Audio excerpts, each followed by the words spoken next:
ووري دا خبري دا فزیکس خبري نه دي، دا کیمستري بایولوژي خبري نه دي، دا انګلیش او میتھس نه دي، دا فرانسیسی نه دا، دا د الله خبري دي، دا الله خبري اوسره نه دي. زما محترمو، رب العالمین په خپل بندګانو باندې په لکونو کربونو عربونو نعمتونه احسانات کړی دي.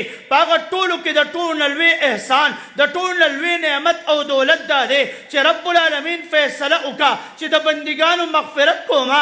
الله فیصله په لوح محفوظ کې وکړه چې بندگان د جهنم نه نجات ورکوما، چې بندگانو ته د جنت وعده مې وکړه. د لوح محفوظ نه رب العالمین د خپل کلام د خپل قرآن فیصله وکړه. تنزیل من رب العالمین، رب د قرآن فیصله په لوح محفوظ کې وکړه. وورئ زما محترمو، بیا د دې دپاره رب انتخاب کوي. د چا انتخاب کوي؟ نزل به الروح الامین. الله د یو نورانی مخلوق انتخاب کوي. نورانی مخلوق فرشتے چې د هغې باره کې د الله کلام شاهد دی. لا يعصون الله ما امرهم ويفعلون ما يؤمرون. فرشتے د الله هغه پاکیزه مخلوق دی، هغه نورانی مخلوق دی چې یو لمحه یو لحظه د الله د اطاعت د خلاف نه تیری. رب انتخاب د خپل کلام ده لاندې د لوح محفوظ ده لاندې دنیا ته د رالیږلو اراده وکړه. رب العالمین انتخاب د فرشتو کوي. بیا په فرشتو کې رب انتخاب د جبرائیل امین کوي. یو روایت کې راځي جبرائیل علیه السلام 1000 وزرې دي چې دوه کولو کې مشرق او مغرب دا ټوله خلا به بند شي. د دې لوی فرشتې انتخاب الله وکړ. او بیا رب العالمین په خپله فرمایي چې ګورئ دا فرشته امانتګره ده، دا فرشته دیانتداره ده، دا فرشته سرداره ده. دې فرشتې ته ما لوی مقام ورکړ د دې خبرې له قبرې دپاره چې دا به یو ډېر لوی کار کوي. زما کلام به قرآن کریم د لوح محفوظ نه رب ورته ورکړ.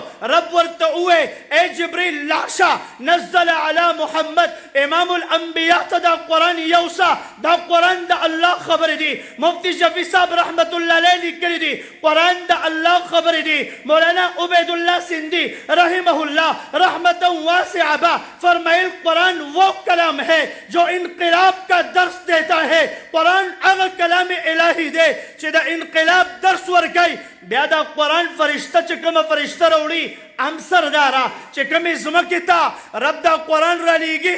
رب دا هغه ځمکې باره کې وایي وهذا البلد الامین. زما دې قسم وي د دې ښار چې دا د امن والا ښار دی. لا اقسم بهذا البلد. د دې ښار تذکره، د دې ښار مقام، د دې ښار عفت، د دې ښار مقام الله بیانوي.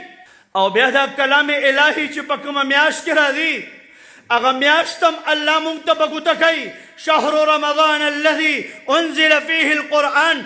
میاشت د رمضان کې رب دا کلام را لیږي. او بیا د رمضان په دې میاشت کې د ټولو نه مبارکه شپه، د ټولو نه مبارکه شپه د لیلة القدر په شپه رب وایي انا انزلناه في ليلة القدر وما ادراك ما ليلة القدر ليلة القدر خير من 1000 شهر تنزل الملائكة والروح فيها بإذن ربهم من كل امر سلام هي حتى مطلع الفجر. سوچ دے خبر دا اکو کلام الہی دا لوح محفوظ نا اللہ ورک جبریل تا بیا روڑو امام الانبیاء تا بیا روڑو دغا مبارک زمک باندے بیا رال پا دغا مبارک شپا. جبریل علیہ السلام چکلا امام الانبیاء تا دا اللہ وحی روڑا. اولنے وحی پا غار حرا کے دا 15 آیاتون مبارکہ شکل کے اقرأ بسم ربک الذی خلق خلق الانسان من علق اقرأ وربک الاکرم الذی علم بالقلم علم الانسان ما لم یعلم. جبریل علیہ السلام غار حرا ترالو دا اللہ پیغمبر ناستے. جبریل علیہ السلام ورتوئی یا محمد اقرأ. دا اللہ پیغمبر وئی یا جبریل ما انا بقارن زلستلو والا النیمہ. دوبارہ ورتوئی یا محمد اقرأ.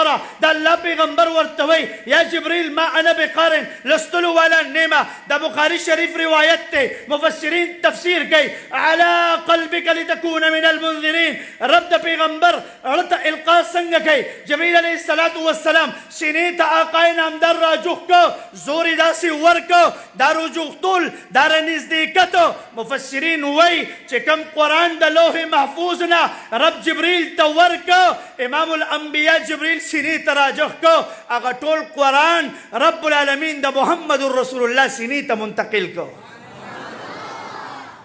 کمی ہستے تھا امام الانبیاء تھا رب دا کلام ورکو وقتی مفتی الیاس صاحب دامت برکاتهم کل خبر اوکا او ډیر قابل غور خبر دا چې الحمدللہ امام الانبیاء سرور کائنات محمد رسول اللہ صلی اللہ علیہ وسلم تا رب دا قرآن ورکو دا قرآن ابتدائی زمانہ دا دا قرآن ابتدائی دور دے ووری زمان محترمو پا عربو کی سلور وان طرف تا جہالت او بربریت مشہور دے دا جہالت اغا حالات موتات مخید دی زمان محترمو دا قرآن نزول سرا دا دعوت محنت سرا اللہ رنگم بدلی اللہ فضام بدلی اللہ حالاتم بدلی سرور کونین محمد الرسول اللہ دا اغا خائص کا علماء بیان کی اب استڑیشی کا مصنفین لکل شروع کی اغیبا فناشی کتابون بفناشی اولیاء اتقیاء صلحاء بفناشی